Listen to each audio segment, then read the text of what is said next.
All right, so we're back at day two, and today we're going to, as we referred to yesterday, we're going to spend a bit of time on the foundation, and basically that's going to be all week because of its importance. I've been in construction my entire life, 30 years, and we've built huge structures, and we've seen other foundations fail. So basically, what we want to do here is lay out a foundation that's both thick enough, designed enough, and engineered enough to hold everything that we want to build on our life on, right? So we have to get the bottom right. So we're going to start with the foundation, and again, the foundation, as we're going to refer to, is like basically questions, right? And the question we're going to address first is, who are you? And many times, the answer to that question is not something that we created ourselves, or we sought, or we have um, of ourselves, but it's something that is maybe imposed upon us when we were younger. For example, maybe we grew up in a Christian family or Muslim family, and we grew up in a neighborhood that had a certain value system, and they had do's and don'ts and be's and you must be's and they should and shouldn't. And we take all these with us, and a lot of times we find a struggle with ourselves trying to find out who are we at our core and who's our voice and who are we called to be versus what was imposed upon us or given to us maybe when we're younger. So the answer to the first question we must answer is, who are you? And when we answer that question, it should start with I am. Like I am, as a declaration, like I am a Christian, I am honest, I am whatever it might be, but it has to be in that direct answer, I am, and becomes a part. And it's important because it's a part of your identity and a reflection of your identity. And probably the strongest uh, pull in the human psyche is to stay true to your identity. So, probably the most important question you can ask: who have you been? Well, there's a question that can be answered,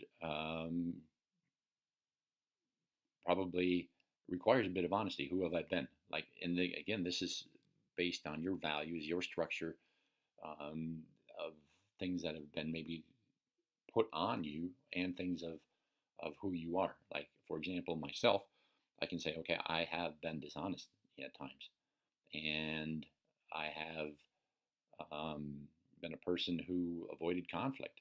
I have been, these things, and it's important to identify these things, so we can build on it, so we can create some variance to who have you been to who you are, that you don't carry that identity throughout your life. And again, when you answer that question should be asked, I have been, and with an answer to follow. And the next question is, who do you desire to be? Now, here's a question that's open-ended. Once you've discovered, that you have some variance, like you're not who your parents designed you to be, right? You're not who your parents said you. You're not who your teachers, your preacher, whoever it might have been. You're not locked into that position, right? It's like, who do I desire to be? I desire to be an influential, honest person of integrity, and so on. And those types of answers could come out to there. So I desire to be, and again, the question gets answered in a direct manner, right? I desire to be, with an answer to follow. Who do you believe yourself to be? Now, is an interesting distinction, because in contrast to the question we asked earlier, who am I?